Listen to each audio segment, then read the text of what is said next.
नमस्कार दोस्तों, जोहार। स्वागत है आपका Jharkhand job information YouTube channel में। तो जैसा कि आप लोग देख रहे हैं दोस्तों, मैं पूर्वी सिंहभूम जमशेदपुर में टीचर पारा टीचर का जॉब वैकेंसी लेके आ चुका हूं। तो चलिए स्टेप बाय स्टेप आपको पूरी जानकारी देते हैं इसमें और बताते हैं आपको इसमें कैसे सिलेक्शन लेना है आपको। तो चलिए शुरू करते हैं। तो ये आम सूचना दोस्तों, इसको पढ़ना उतना ज़रूरी नहीं है, क्योंकि ये कहाँ कहाँ आया है, सॉरी दोस्तों, कहाँ आया है वो बताया गया है। कंटासोल डुमरी ये सब उतना जरूरी नहीं। चलिए नीचे आपको पूरी विस्तार पूर्वक जानकारी बताते हैं। तो यहाँ पे जैसा कि आप लोग देख रहे हैं दोस्तों, ऊपर दिया हुआ है समेकित जनजाति विकास अभिकरण ITDA पूर्वी सिंहभूम जमशेदपुर अतिथि शिक्षक हेतु सूचना। तो अतिथि शिक्षक मतलब कॉन्ट्रैक्ट बेसिस होगा दोस्तों। देखिए यहाँ पे आदिवासी कल्याण आयुक्त झारखंड रांची के पत्रांक संख्या 1641 दिनांक 2/9/2024 के आलोक में पूर्वी सिंहभूम जिला अंतर्गत कल्याण विभाग द्वारा संचालित नवनिर्मित एकलव्य आदर्श आवासीय विद्यालय मंगला साई पोटका, एकलव्य आदर्श आवासीय विद्यालय घोड़ा दुआ धाल भूमगढ़, एकलव्य आदर्श आवासीय विद्यालय कांटा सोल डुमरिया का संचालन शैक्षणिक सत्र 2025-26 से किया जाना है। ठीक है। विद्यालय में तत्कालीन रूप से अतिथि शिक्षकों की व्यवस्था किया जाना है, जिसके लिए निम्न पद हेतु योग्य उम्मीदवार से आवेदन आमंत्रित किया जाता है। विद्यालय में विषयवार रिक्त पद की विवरण निम्नवत हैं। तो यहाँ पे आप समझ जाइए दोस्तों, 25-26 के लिए नामांकन स्टार्ट होने वाला है, जिसके लिए पहले टीचर की आवश्यकता है इनको। तो नोटिफिकेशन निकाल दिया हुआ है, तो जिसको भी दोस्तों इसमें जॉब करना हो वो आवेदन कर सकते हैं ऑफलाइन के माध्यम से। तो चलिए दिखाते हैं आपको। तो देखिए, स्नातक प्रशिक्षक शिक्षक विज्ञान, अगर आप BA किए हैं विज्ञान से, समझे, बायोलॉजी हो गया या फिर किसी भी सब्जेक्ट से, आप अगर साइंस सेक्टर में विज्ञान किए हैं BA पास, तो हो गया आपका। जो कि डुमरिया में एक सीट खाली है दोस्तों, और एगो पोटका में खाली है। EMR इसका जो है दोस्तों पद का नाम रहेगा। और देखिए धाल भूमगढ़ में नहीं है सीट खाली। और देखिए स्नातक प्रशिक्षक गणित के लिए पोटका में एक सीट खाली है और एक सीट डुमरिया में खाली है। और स्नातक प्रशिक्षक अंग्रेजी के लिए पोटका में सीट नहीं है, धाल भूमगढ़ में भी नहीं है, धाल भूमगढ़ में, और डुमरिया में एगो है। तो इसी प्रकार देखिए सामाजिक विज्ञान में पोटका में एगो है और डुमरिया में एगो है। संस्कृत टीचर के लिए दोस्तों तीनों में एक एक पद है, पोटका में, धाल भूमगढ़ में और डुमरिया में भी। और कला में दोस्तों केवल धाल भूमगढ़ में है।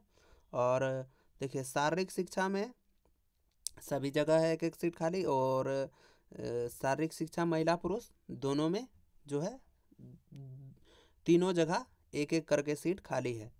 तो इसी प्रकार दोस्तों यहाँ पे देख सकते हैं, पोटका में टोटल 7 सीट्स है और जो है धाल भूगढ़ में 6 सीट है और डुमरिया में 8 सीट है। तो टोटल आप लोग देख सकते हैं लगभग 8 दूना 16 और 5 20 21 सीट पे बहाली होने जा रहा है दोस्तों, केवल जमशेदपुर में। तो देखिए यहाँ पे क्या चाहिए इनके लिए शैक्षणिक माने योग्यता। तो देखिए स्नातक प्रशिक्षक जो है TGT हेतु न्यूनतम शैक्षणिक योग्यता संबंधित विषय में मान्यता प्राप्त संस्थान से न्यूनतम 50% अंकों के साथ 4 वर्षीय एकीकृत स्नातक BEd अथवा संबंधित विषय में 3 वर्षीय स्नातक कोर्स की डिग्री एवं BEd आवश्यक होगा। समझ गए दोस्तों। अगर आप 4 वर्ष का BEd किए तो आप एलिजिबल है। अगर 4 वर्ष का BEd नहीं किए हैं तो स्नातक के साथ अर्थात BA के साथ अगर आप BEd किए तो आप इसके लिए एलिजिबल है। ठीक है।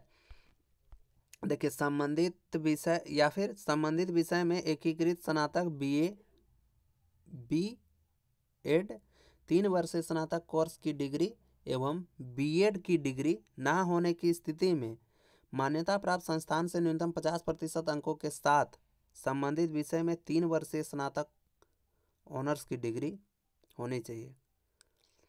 तो समझे दोस्तों, अगर आपके पास BEd नहीं है तो 3 वर्षीय स्नातक ऑनर्स की डिग्री तो है एवं बीएड की डिग्री ना होने की स्थिति में मान्यता प्राप्त संस्थान से न्यूनतम 50% अंकों के साथ संबंधित विषय में 3 वर्षीय स्नातक ऑनर्स की डिग्री होनी चाहिए। आप उसी विषय में जो है 3 वर्ष का आपका ऑनर्स डिग्री होना चाहिए। जैसे साइंस में तो साइंस का होना चाहिए 3 वर्षीय डिग्री, ठीक है। अगर आर्ट्स में है, हिस्ट्री वगैरह कुछ भी, तो उसमें होनी चाहिए आपका। देखिए यहाँ पे क्या है, सोशल साइंस में वो आ जाएगा दोस्तों, हिस्ट्री हो गया, पॉलिटिकल साइंस हो गया, जो भी है। देखिए सी टेट पत्र 2 कक्षा 6 से लेके 8 तक या फिर जे टेट उत्तीर्ण अभ्यर्थियों को प्राथमिकता दी जाएगी। अगर जो सी टेट उत्तीर्ण है या फिर जे टेट उत्तीर्ण है तो उनको प्राथमिकता दिया जाएगा यहाँ पे, ठीक है। और देखिए दूसरा क्या है, तो स्नातक प्रशिक्षक संगीत शिक्षक यानी कि टीजीटी म्यूजिक न्यूनतम जो है शैक्षणिक योग्यता उसके लिए क्या है, तो किसी भी मान्यता प्राप्त विश्वविद्यालय संस्थान से संगीत में स्नातक की डिग्री होनी चाहिए।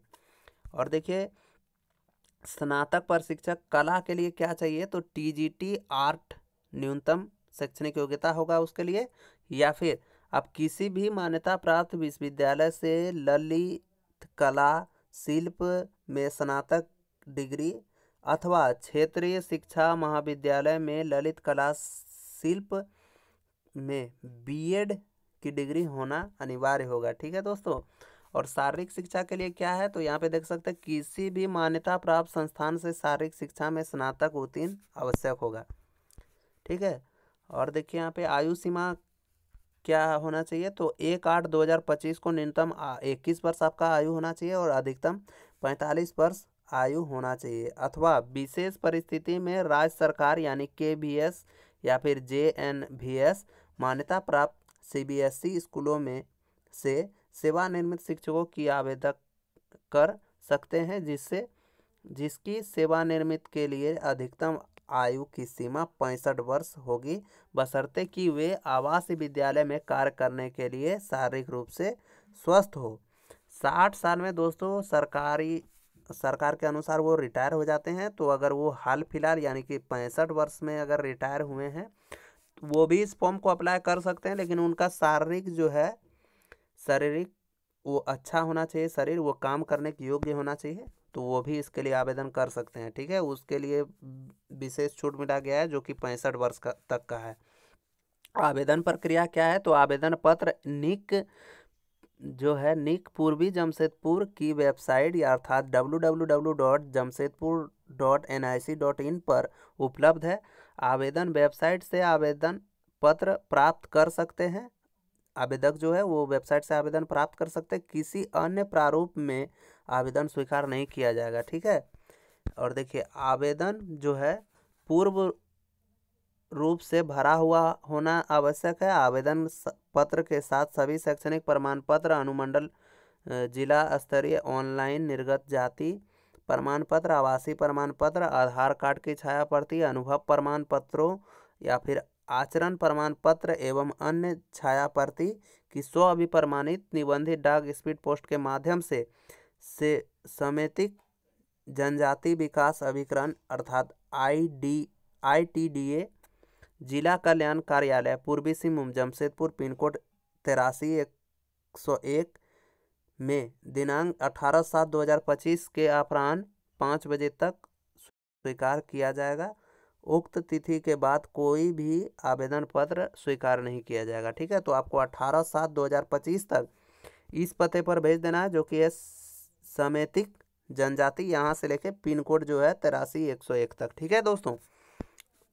और देखिए इसमें चयन का प्रक्रिया क्या रहेगा, तो चयन का प्रक्रिया जो है आवेदनों के समीक्षा उपरांत योग्य उम्मीदवारों की सूची तैयार की जाएगी। इसके बाद अभ्यर्थियों का अंतिम चयन जिला स्तरीय समिति द्वारा विषय संबंधित वस्तुनिष्ठ लिखित परीक्षा के आधार पर किया जाएगा। पहले आपका एक चयन समिति बनेगा, जितना कोई आवेदन देगा दोस्तों उसमें उसका देख लेगा, जो पूर्ण तरीके से आवेदन भरा है, चूँकि इसमें जो मांगा गया वो उसके पास है कि नहीं। इसके बाद जो है उसका एडमिट कार्ड जारी करके एग्ज़ाम लिया जाएगा। इसके बाद क्या होगा दोस्तों, तो देखिए चयन हेतु आवेदकों को परीक्षा की तिथि एवं समय अलग से सूचित किया जाएगा।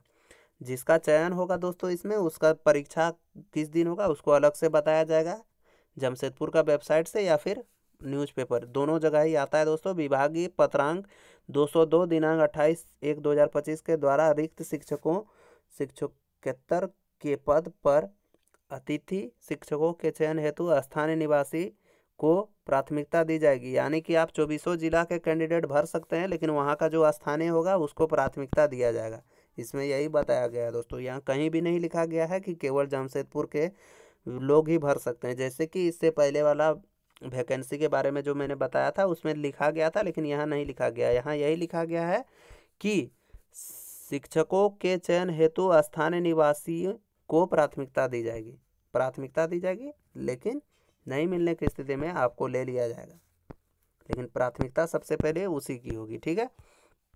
अन्य शर्त तो क्या है, तो देखिए, अतिथि शिक्षकों का चयन की व्यवस्था केवल 31 मार्च 2026 तक या नियमित शिक्षकों की नियुक्ति तक जो भी पहले हो के आधार पर किया जाएगा। इसका मतलब समझें, इसका मतलब बहुत कोई नहीं समझे होंगे कि यहाँ क्या बताया गया, क्योंकि बहुत हिंदी का बहुत कड़ा इस्तेमाल हुआ है यहाँ पे, तो आप लोग नहीं समझे होंगे। यहाँ पे यही बताया गया, बहुत कोई समझ भी गए होंगे दोस्तों, मैं ऐसा नहीं बोल सकता, सॉरी उसके लिए, लेकिन मैं बता देता हूँ आपको विस्तार पूर्वक।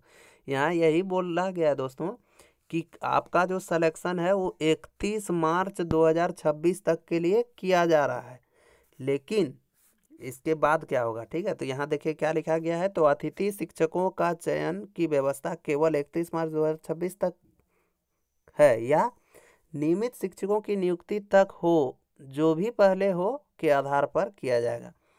देखिए यहाँ पे यही बताया गया कि 31 मार्च तक के लिए किया गया है, लेकिन अगर 31 मार्च तक झारखंड सरकार अपना नियमावली बना के अब शिक्षक का चयन नहीं कर सकता है तो आपका कॉन्ट्रैक्ट और बढ़ जाएगा। ठीक है, फिर बढ़ा दिया जाएगा 1 साल के लिए, या फिर 31 मार्च 2026 से पहले अगर झारखंड सरकार जो कि नहीं हो पाएगा, नियमावली बना के सिलेक्शन ले लेती है तो उससे पहले ही आपको हटा दिया जाएगा। 31 मार्च से पहले ही, 31 मार्च 2026 से पहले ही हटा दिया जाएगा। ये साफ साफ यहाँ लिखा हुआ है। ठीक है, जो कि होने वाला नहीं है मेरे अंदाज से। इस पर भविष्य में किसी भी अस्थायीकरण अथवा अन्य प्रकार का दावा मान्य नहीं होगा। साथ ही इकरारनामा में वरीयता शर्तों के उल्लंघन या फिर असंतोषजनक कार्य के कारण बिना किसी पूर्व सूचना के चयनित शिक्षकों की सेवा तत्काल प्रभाव से समाप्त कर दी जाएगी। यहाँ पे यही कहा गया है दोस्तों कि भविष्य में आप इसको हमको नहीं बोल सकते कि आप हमको रख लीजिए, हमको अब कहीं नहीं जाना, हमको यहीं रहना है, वही सैलरी में रहना है, ये आप नहीं बोल सकते। सरकार के ऊपर मैंने दबाव नहीं बना सकते हैं। साथ ही आप जो है सही से काम कीजिएगा। अगर सही से काम नहीं करते हैं, लगता है डीसी साहब को या फिर वहाँ के प्रिंसिपल को कि आप सही से काम नहीं कर रहे हैं, तो आपको वो हटाने का अधिकार अपने पास रखता है। ये चीज़ वहाँ बताया गया है। और देखिए दोस्तों क्या दिया गया है दूसरा, कि यह व्यवस्था पूर्णतः मानदेय पर आधारित हो गई। ठीक है, कॉन्ट्रैक्ट बेसिस है तो मानदेय पर आधारित होगी। इस नियमित कार्यरत अतिथि शिक्षकों इस व्यवस्था के आधार पर अपने सेवाओं के नियमितीकरण का दावा नहीं कर सकते हैं। ठीक है, अतिथि शिक्षकों का कार्य अवधि नियमित शिक्षकों के समान होगी। चूँकि EMRS एकलव्य आवासीय विद्यालय है, इसलिए अतिथि शिक्षकों को विद्यालय और छात्रों की आवश्यकता अनुसार विद्यालय में उपलब्ध रहना होगा। देखिए आपको जो है दोस्तों वहीं रहना भी पड़ेगा, ये चीज़ यहाँ बता दिया गया है।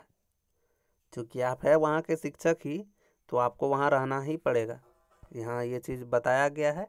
तो आवश्यकता अनुसार यहाँ बताया गया है, अगर छात्रों को लगता है तो आपको वहाँ रहना पड़ेगा। अगर छात्र वहाँ बोलते हैं कि नहीं सर को यहाँ रखिए, तो सर को रहना पड़ेगा। पूर्णकालिक अतिथि शिक्षकों को NESTS द्वारा स्वीकृत नियमानुसार पारिश्रमिक दिया जा सकता है। तो क्या होगा पारिश्रमिक, देखिए नेम ऑफ द पोस्ट, तो यहाँ पे TGT है। ठीक है, इसका जो है जो भी दोस्तों तो यहाँ पे देख सकते हैं दोस्तों, जैसा कि यहाँ पे लिखा हुआ है कि विथ क्वालिफिकेशन एज पर SRR ऑफ NESTS के आधार पर जो है आपको 33,000 रुपये प्रति मंथ दिया जाएगा। या फिर यार यहाँ पे देखिए क्या लिखा गया है, तो विथ आउट क्वालिफिकेशन एज पर SRR NESTS में आपको 29,000 दिया जाएगा। अगर आप क्वालिफिकेशन को फुलफिल करते हैं दोस्तों, तो नीचे इसका विस्तार पूर्वक बताया गया होगा दोस्तों, तो वो उसमें आपको अच्छी तरीके से पता चल जाएगा। तो देखिए, इसके अतिरिक्त कोई दावा मान नहीं होगा। आपको ये सैलरी मिलेगा 33,000 रुपये, या फिर जो है TGT और उसमें जो है दोस्तों क्लास के अनुसार 29,000 रुपये आपको दिया जाएगा। ठीक है, और देखिए यहाँ क्या दिया गया है, तो योगदान हेतु प्रपत्र निर्गत होने के 1 सप्ताह के भीतर निर्धारित विद्यालयों में शिक्षक कार्य प्रारंभ करना होगा, अन्यथा प्रतिशिक्षा सूची में अध्यापन कार्य हेतु शिक्षकों का चयन कर लिया जाएगा। इसके बाद कोई दावा मान्य नहीं होगा। इसका मतलब समझे दोस्तों, यहाँ कहा गया कि आपका जब सिलेक्शन हो जाएगा तो आप 1 सप्ताह के भीतर ही इसमें ज्वाइन कर लीजिएगा। अगर आप 1 सप्ताह के भीतर ज्वाइन नहीं कीजिएगा, जो प्रतीक्षा के लिए जिसको वेटिंग लिस्ट में रखा जाता है, उसको अगर एक बार आ गया लिस्ट में नाम, तो फिर उसको रख लिया जाएगा, आपको वहीं से हटा दिया जाएगा और इसमें कोई दावा आप मान्य नहीं कर सकते हैं, चूँकि यहाँ सारा कुछ बता दिया गया है। और देखिए दोस्तों, केंद्र सरकार एवं NESTS द्वारा घोषित अवकाश के अलावे कोई अवकाश दे नहीं होगा। जो NESTS जो अवकाश जो है दोस्तों बनाया जाता है, जो कि साल में 26 छुट्टी और महिलाओं को कुछ अलग अलग छुट्टी मिलता है, तो उसी के आधार पर आपको भी छुट्टी मिलेगा। उसके अलावा आप कोई भी छुट्टी नहीं ले सकते। अतिथि शिक्षकों का अध्यापन कार्य के अतिरिक्त पाठ्य सहगामी क्रियाओं में भी सहभागिता अनिवार्य होगी। इसके लिए अलग से राशि का दावा नहीं करना होगा। साथ ही संस्थान प्रमुख के द्वारा दिए जाने वाले निर्देशों का अनुपालन भी करना होगा। अतिथि शिक्षकों के लिए विद्यालय चयन का अधिकार जिला स्तरीय समिति के पास सुरक्षित रहेगा। ठीक है, किसी भी विवाद की स्थिति में संस्थान प्रमुख अथवा जिला स्तरीय समिति का निर्णय अंतिम एवं मान्य होगा। NESTS द्वारा अतिथि शिक्षकों का चयन हेतु निर्मित दिशा निर्देश की प्रति संलग्न है। इस विज्ञापन को पूर्णतः अथवा असंतः संशोधन रद्द करने का अधिकार अधिहस्ताक्षरित के पास सुरक्षित रहता है। तो वीडियो में दोस्तों आपको हमको लगता है हम पूरा नोटिफिकेशन ही पढ़ दिए, और हमको आशा है कि आप लोग समझ गए होंगे। आई होप कि आप लोग समझे होंगे दोस्तों। और मैं इसीलिए इतना विस्तार पूर्वक आपको बताता हूं दोस्तों, ताकि आपको पूरी बात समझ में आए।